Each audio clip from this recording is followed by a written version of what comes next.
सप्तऋषियों के समझाने पर हिमवान का शिव के साथ अपनी पुत्री के विवाह का निश्चय करना।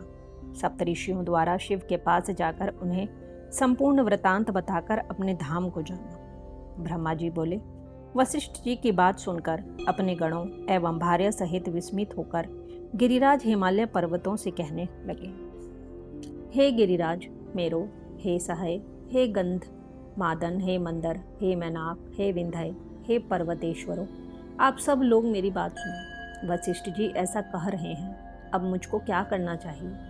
इस संबंध में आप लोग विचार करें और मन से सब बातों का निर्णय करके जैसा ठीक हो वैसा बताइए।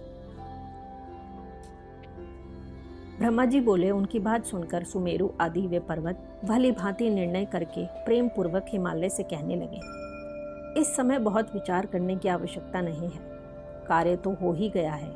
हे महाभाग, यह कन्या देवताओं के कार्य के लिए ही उत्पन्न हुई है।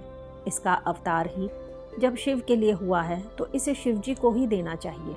इसमें रुद्र की आराधना की है और रुद्र ने इसे स्वीकृति भी दी है।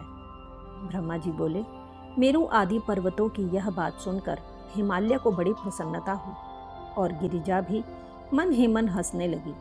अरुंधति ने शिव पार्वती के विवाह के लिए अनेक प्रकार के वचनों तथा विविध इतिहासों से उस मैना को समझाया। तब शैल पत्नी मैना सब कुछ समझ गईं और प्रसन्नचित्त हो गईं। उन्होंने मुनियों, अरुंधति तथा हिमालय को भोजन कराकर स्वयं भोजन किया।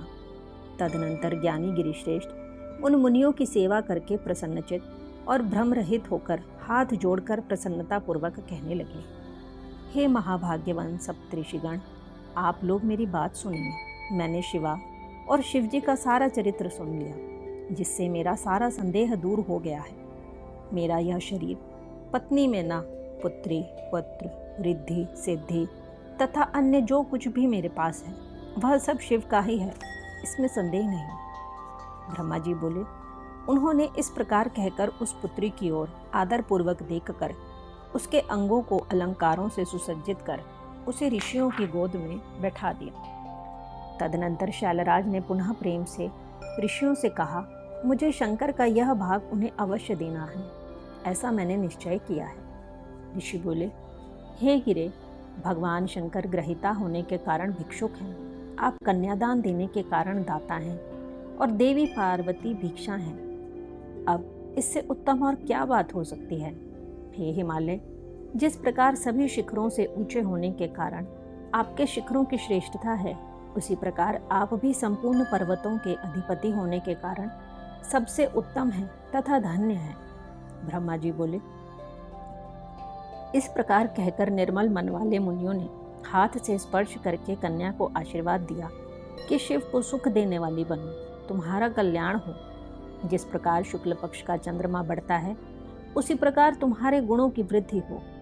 इस प्रकार कहकर उन सभी मुनियों ने प्रसन्नता पूर्वक हिमालय को आशीर्वाद रूप में फूल तथा फल अर्पित करके विश्वास उत्पन्न कराया। परम पतिव्रता सुमुखी अरुंधति ने शिवजी के गुणों से मेना को प्रलोभित किया। तदनंतर हिमालय ने दाढ़ी में हरिद्रा तथा कुमकुम से मार्जन किया और लैकिकाचार पूर्वक सारा मंगल किया। तदनंतर चौथे दिन शुभ लग्न का निश्चय कर परस्पर संतुष्ट हो वे मुनिगण शिवजी के पास गए। वहां जाकर शिवजी को प्रणाम कर अनेक सूक्तों से उनकी स्तुति कर वे वशिष्ठ आदि सभी मुनि कहने लगे, हे देवदेव, हे महादेव, हे परमेश्वर, हे महाप्रभु, आपके सेवक हम लोगों ने जो किया है उस बात को प्रेम से सुनिए। हे महेशान, हम लोगों ने इतिहास पूर्वक अनेक प्रकार के उत्तम वचनों से पर्वतराज हिमालय तथा मेना को बहुत समझाया, जिससे वे समझ गए। अब उन्हें संदेह नहीं रहा। गिरीन्द्र ने वागदान देकर प्रतिज्ञा की है कि यह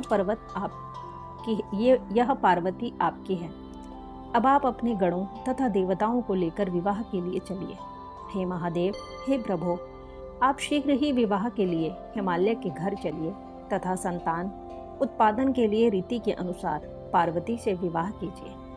ब्रह्मा जी बोले, उनकी यह बात सुनकर शिवजी प्रसन्नचित्त हो गए और लौकिकाचार में तत्पर होकर हंसते हुए इस प्रकार कहने लगे, हे महाभाग, मैंने तो विवाह न देखा है और न सुना है, आप लोग ही जैसी विधि देखे सुने हैं उसे बताइए। ब्रह्मा जी बोले, शिव जी के लौकिक शुभ वचन को सुनकर वे देवाधिदेव सदाशिव से हंसते हुए कहने लगे, हे प्रभु, आप समाज सहित विष्णु को विशेष रूप से शीघ्र बुलाकर पुत्र सहित ब्रह्मा जी, इंद्रदेव, सभी ऋषि, यक्ष, गंधर्व, किन्नर, सिद्ध, विद्याधर, अप्सरा, इन सब को तथा अन्य लोगों को आदर पूर्वक यहाँ बुलाइए। वे सब आपका कार्य सिद्ध करेंगे, इसमें संदेह नहीं है। ब्रह्मा जी बोले, ऐसा कहकर उनकी आज्ञा लेकर वे सभी सप्तऋषि शिवजी की महिमा का वर्णन करते हुए प्रसन्नता पूर्वक अपने स्थान को चले गए। इस प्रकार श्री शिव महापुराण के अंतर्गत द्वितीय रुद्र संहिता के तृतीय पार्वती खंड में सप्तऋषि वचन नामक 36वां अध्याय पूर्ण हुआ।